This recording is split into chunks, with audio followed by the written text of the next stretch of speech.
परणी बैजनाथच्या वैजनाथाला मी नमन करतो. हर हर महादेव.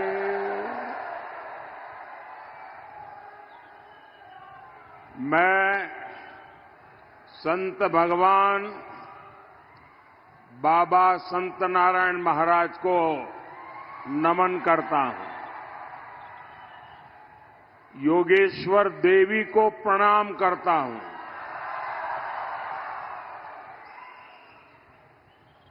बीड़ का हमारे स्वर्गीय गोपीनाथ मुंडे जी से दिल का रिश्ता रहा है.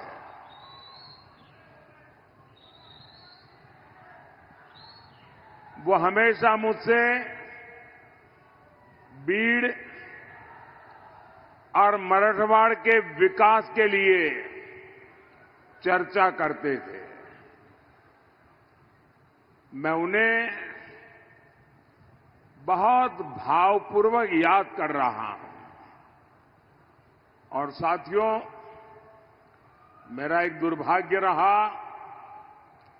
कि 2014 में आपने जब मुझे देश की सेवा करने का दायित्व दिया,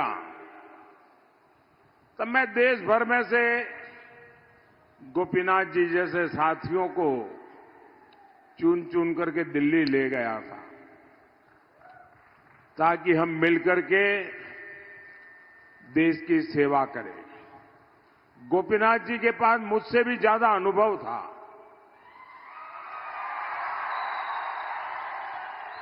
लेकिन मेरा ये दुर्भाग्य रहा कि आने के कुछ ही समय में मेरे साथी को मुझे गंवाना पड़ा. और इन कार्यकाल में मुझे मेरे बहुत साथी खोने पड़े. गोपीनाथ जी, अरुण जेटली, सुषमा स्वराज, मनोहर पर्रिकर, यानी ये आप कल्पना कर सकते हैं कि मेरे जैसे व्यक्ति को जब मेरे हाथ कट जाए तो मेरी मुसीबत कितनी बढ़ गई होगी. और इसलिए इन सब साथियों की मुझे बहुत याद आना, और यहां जब आया हूं तो स्वाभाविक रूप से गोपीनाथ जी की याद आना, और जो मैं कमी महसूस करता हूं वो मुझे फील होता है. साथियों, आज तीसरे फेज का मतदान खत्म होने पर है, और साथ ही इंडी अघाड़ी की उम्मीदें भी खत्म हो गई है. पहले चरण में इंडी अघाड़ी पस्त हुआ, दूसरे में ध्वस्त हुआ, और आज तीसरे चरण में इंडी अघाड़ी का कहीं कोई छोटा मोटा दिया अगर जल रहा था वो भी बुझ गया है. साथियों, मोदी विकसित भारत के मिशन पर निकला हुआ है. इस संकल्प के लिए आज मैं आपसे कुछ मांगने के लिए आया हूं. मुझे आपके आशीर्वाद चाहिए.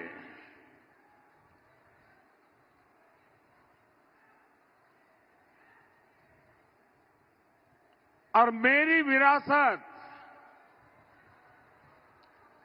आप ही है. आपकी आने वाली पीढ़ियां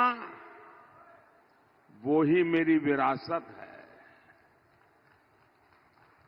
मैं आपके भविष्य को बेहतर बनाने के लिए निकला हूं। मैं आपके बच्चों के भविष्य को बेहतर बनाने के लिए दिन रात मेहनत कर रहा हूं। आप ही मेरा परिवार है।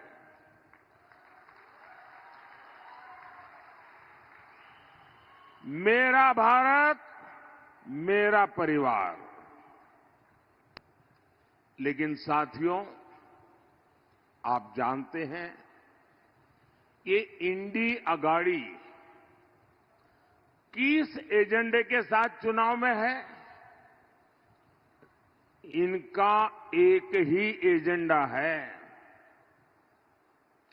ये सरकार में आएंगे तो मिशन कैंसल चलाएंगे। इन्होंने कहा, इंडी वाले जब सरकार में आए तो वो आर्टिकल 370 जो मोदी ने हटाया है उसको ही हटा करके फिर बिठा देंगे। इंडी वाले सरकार में आए तो मोदी जो सीएए लाया है उसको कैंसल करेंगे। इंडी वाले सरकार में आए तो मोदी जो 3 तलाक के खिलाफ कानून लाए हैं उसको कैंसल करेंगे।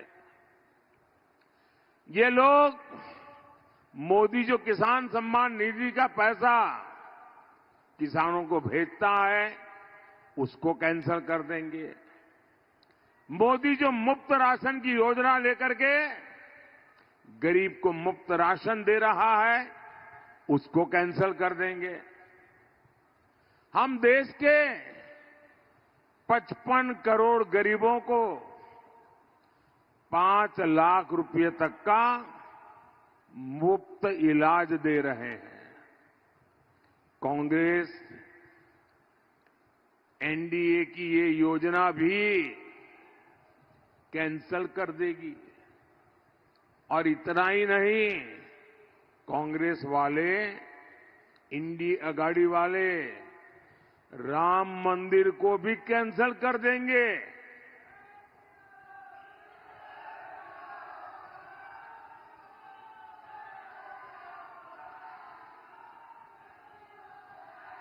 आप चौंकिए नहीं।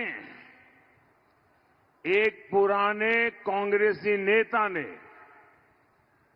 जो 20-25 साल कांग्रेस में रहे, जिन्होंने कुछ समय पहले ही कांग्रेस छोड़ी है, उन्होंने एक सनसनीखेज खुलासा किया है। उन्होंने बताया है कि जब कोर्ट से राम मंदिर के पक्ष में फैसला आया था तो शहजादे ने खास लोगों की एक मीटिंग बुलाई थी। शहजादे ने कहा था कि कांग्रेस सरकार आएगी तो राम मंदिर पर सुप्रीम कोर्ट का फैसला पलट देंगे।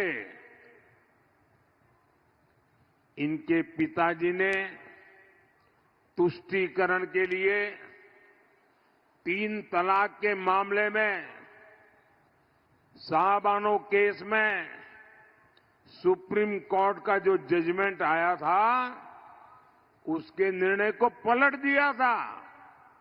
कहते हैं वैसे ही अब राम मंदिर के फैसले को भी पलट देंगे। साथियों, आज ही इंडी गठबंधन के एक और नेता ने कहा है कि राम मंदिर तो बेकार है। बताइए, यही नेता पहले भगवान राम की पूजा को पाखंड बता चुके हैं। किसी और धर्म के लिए ये ऐसी भाषा सपने में भी बोलने की हिम्मत नहीं दिखा सकते। लेकिन तुष्टीकरण के लिए, वोट बैंक के लिए ये लोग बार बार प्रभु श्री राम का, राम भक्तों का लगातार अपमान कर रहे हैं। क्या ऐसे लोगों का इंडी गठबंधन, आप मुझे जवाब देना, क्या ऐसे लोगों का इंडी गठबंधन महाराष्ट्र के गौरव को बढ़ा पाएगा? जरा पूरी ताकत से बोलिए, बढ़ा पाएगा? बढ़ा पाएगा? साथियों, कांग्रेस अब खुलकर वोट बैंक और तुष्टीकरण का खेल खेल रही है। आपने सुना होगा, इंडी अगाड़ी के लोग वोट जिहाद की अपील कर रहे हैं। महाराष्ट्र कांग्रेस के लोग 26/11 के मुंबई हमले के आतंकियों को क्लीन चिट दे रहे हैं। शिंदे जी ने अभी अपनी भाषण में इसका उल्लेख भी किया। कसाब समेत जो 10 आतंकवादी पाकिस्तान से आए थे, ऐसा लगता है कांग्रेस उनसे कोई रिश्तेदारी निभा रही है। देश पूछना चाहता है, कांग्रेस के लोगों और आतंकवादियों का ये रिश्ता क्या कहलाता है? देश भूला नहीं है वो दिन जब कांग्रेस के समय में आतंकियों का स्वागत प्रधानमंत्री आवास में होता था और देश ने वो दिन भी देखा था जब दिल्ली में बाटला हाउस में मारे गए आतंकियों के लिए कांग्रेस की सबसे बड़ी नेता आंसू बहा रही थी। आतंकवादियों के मरने पर इंडी अगाड़ी वालों, वही दिन देश में वापस लाना चाहते हो? याद रखो, मोदी चट्टान बनकर तुम्हारे सामने खड़ा है।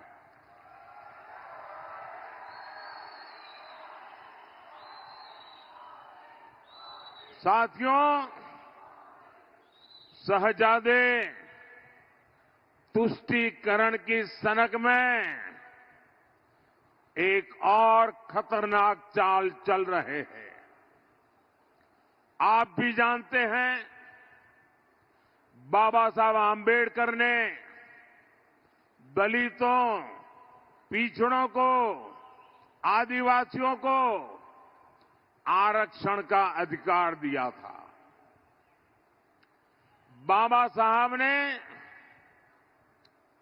इस बात का भी पुरजोश विरोध किया था कि भारत में धर्म के आधार पर आरक्षण नहीं दिया जा सकता। इस बात पर बाबा साहब अड़े हुए थे। पूरी संविधान सभा ने आज से 75 साल पहले लंबी चर्चा करके तय किया था कि धर्म के आधार पर इस देश में आरक्षण नहीं दिया जा सकता है। लेकिन कांग्रेस पार्टी दलितों, आदिवासियों, पिछड़ों का आरक्षण छीनकर उसे धर्म के नाम पर देना चाहती है। आपको मैं एक उदाहरण बताता हूं। ये कल्पना नहीं है, ये हो चुका है और आप चौंक जाएंगे। आपके सामने कितनी बड़ी मुसीबत दरवाजे पर दस्तक दे रही है, मैं उदाहरण के साथ आज मेरे बीड़ के भाई बहनों को समझाना चाहता हूं। मैं मेरे देश के लोगों को समझाना चाहता हूं। कर्नाटका में कांग्रेस की सरकार है। वहां पर ओबीसी को 27% आरक्षण मिला हुआ है। इन्होंने क्या किया, रातों रात एक फतवा निकाला सरकार ने।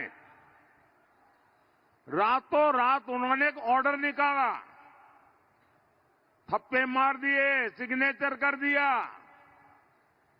और ऑर्डर क्या निकाला, कर्नाटका में जितने भी मुसलमान हैं सबको रातों रात उन्होंने ओबीसी बना दिया, घोषित कर दिया आज से ये ओबीसी है।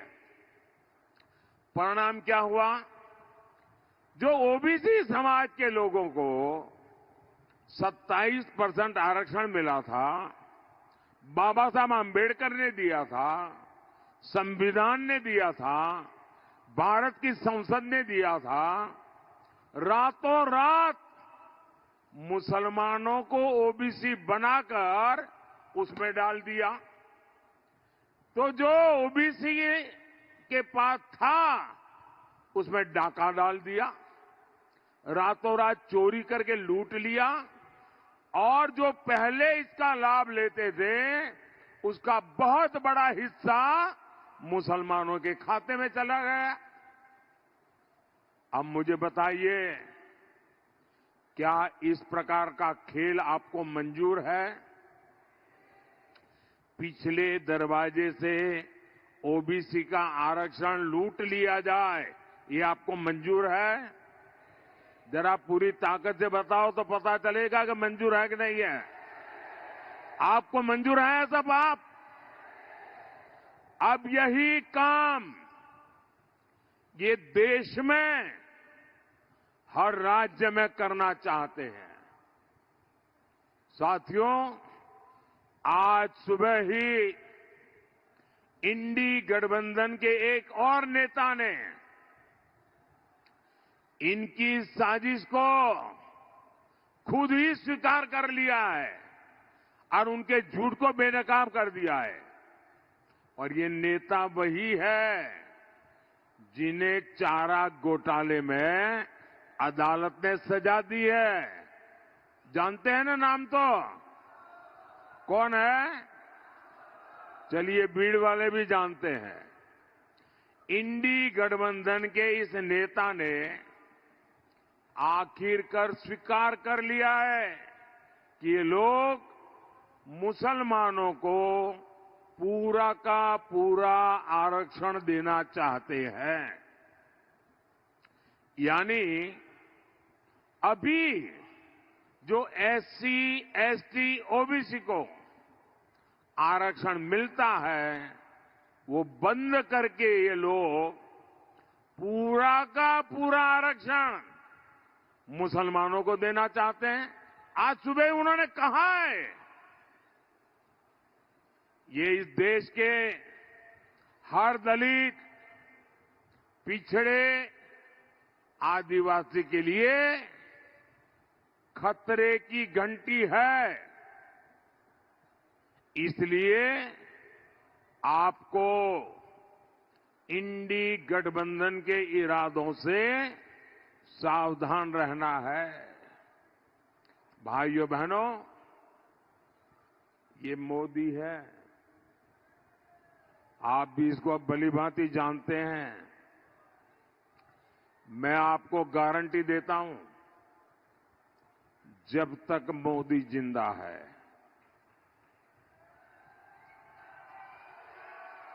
जब तक मोदी जिंदा है, दुनिया की कोई ताकत दलितों का, आदिवासियों का, पिछड़ों का, ओबीसी का आरक्षण नहीं ले सकती है। ये मोदी की ताकत है।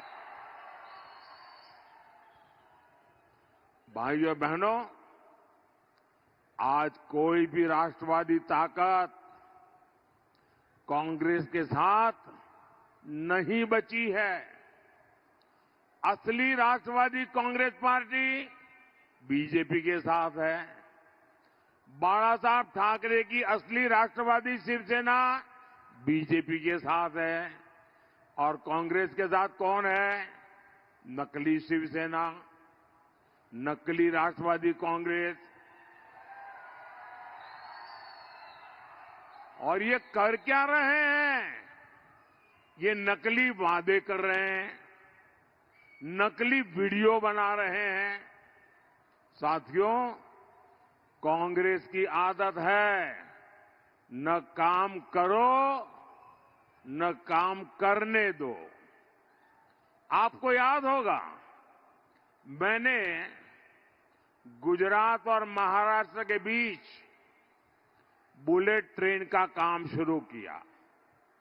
कांग्रेस ने पहले उसका मजाक उड़ाया, फिर उसका विरोध किया, और जब तक महाविनाश अघाड़ी की सरकार रही, इन्होंने काम बढ़ने ही नहीं दिया। अब ये अगर सरकार में आएंगे तो बुलेट ट्रेन का काम ठप कर देंगे। एक और बीजेपी ने अपने संकल्प पत्र में बुलेट ट्रेन के विस्तार की बात कर रही है। दूसरी ओर कांग्रेस और इंडिया गाड़ी बुलेट ट्रेन का विरोध कर रहे हैं। आप मुझे बताइए, 21वीं सदी के भारत को कौन सी सरकार चाहिए? क्या देश को इन विकास विरोधी लोगों के हाथ में हम दे सकते हैं क्या? साथियों, कांग्रेस जहां भी आई है, उसने सपनों को कुचला है। महाराष्ट्र और मराठवाड़ा खुद इसके भुक्तभोगी है। इंडी अघाड़ी ने कभी यहां सूखे की समस्या की ओर ध्यान नहीं दिया। इन्होंने बस फीते काटे और भ्रष्टाचार किया। 60 वर्षों से मराठवाड़ा जल ग्रिड परियोजना ठप पड़ी थी। आज एकनाथ शिंदे जी, देवेंद्र फडणवीस और अजित पवार मिलकर सिंचाई परियोजनाओं को मिशन मोड में आगे बढ़ा रहे हैं। साथियों, हमने पीएम कृषि सिंचाई योजना के तहत महाराष्ट्र के 27 प्रोजेक्ट को चुना है। इनमें से 10 प्रोजेक्ट पूरे भी हो चुके हैं। बाकी प्रोजेक्ट भी जल्द पूरे कर लिए जाएंगे। जब देवेंद्र फडणवीस जी की सरकार ने महाराष्ट्र के लिए बलिराजा जल संजीवनी स्कीम बनाई थी, लेकिन इंडी अघाड़ी सरकार ने उसे भी रोक दिया था। लेकिन अब इस स्कीम को गति मिली है। एनडीए को आपका आशीर्वाद ये सुनिश्चित करेगा कि ये मराठवाड़ा पानी के संकट से मुक्त हो। साथियों, मोदी किसी बड़े शाही परिवार से नहीं है। वो गरीबी से निकलकर आपके आशीर्वाद से यहां पहुंचा है। मुझे पता है किसान एक फसल के लिए कितनी मेहनत करता है। उसकी फसल अगर खराब हो जाती थी तो उस पर क्या बीतती थी। इसलिए मोदी ने फसल बीमा की गारंटी दी। आज हर वर्ष बीड़ के किसानों को बीमा के 500 से 700 करोड़ रुपए मिलते हैं। महायुति सरकार ने भी 1 रुपये में फसल बीमा की स्कीम शुरू की है। महाराष्ट्र सरकार किसान सम्मान निधि में भी 6,000 रुपये जोड़कर दे रही है। साथियों, मराठवाड़ा के विकास एनडीए की जिम्मेदारी है। आज भारतमाला परियोजना के तहत सूरत अक्कलकोट रोड हो, 3,000 करोड़ रुपए की लागत से बन रहा छत्रपति संभाजी नगर से एडसी तक नेशनल हाईवे हो, अहमदनगर बीड़ परली रेल लाइन का निर्माण हो। कांग्रेस ने जिस मराठवाड़ा की उपेक्षा की थी, आज वो विकास के रास्ते पर आगे बढ़ रहा है। साथियों, 13 मई को महाराष्ट्र और देश के विकास की गारंटी का महापर्व है। आपका हर वोट मोदी के विकसित भारत के विजन को मजबूती देगा। भारतीय जनता पार्टी और एनडीए ने गोपीनाथ जी के सपनों को पूरा करने की जिम्मेदारी बेटी पंकजा को दी है। मेरा अनुरोध है, 13 मई को बेटी पंकजा मुंडे को भारी मतों से विजयी बनाएंगे।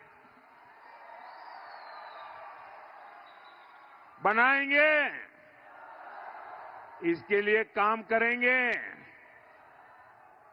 ज्यादा से ज्यादा मतदान कराएंगे। मतदान के पुराने सारे रिकॉर्ड तोड़ेंगे।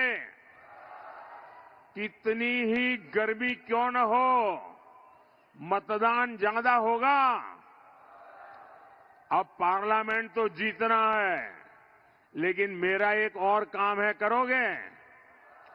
मुझे पोलिंग बूथ जीतना है। ये पार्लियामेंट सीट में जितने पोलिंग बूथ है, वो सारे पोलिंग बूथ जीत सकते हैं क्या?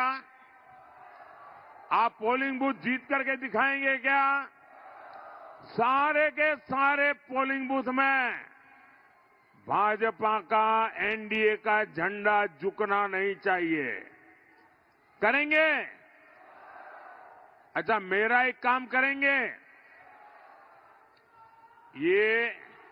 ये जो मेरा काम है ना, ये चुनाव वाला काम नहीं है, न ही वो पंकजा वाला काम है, न वो भाजपा वाला काम है।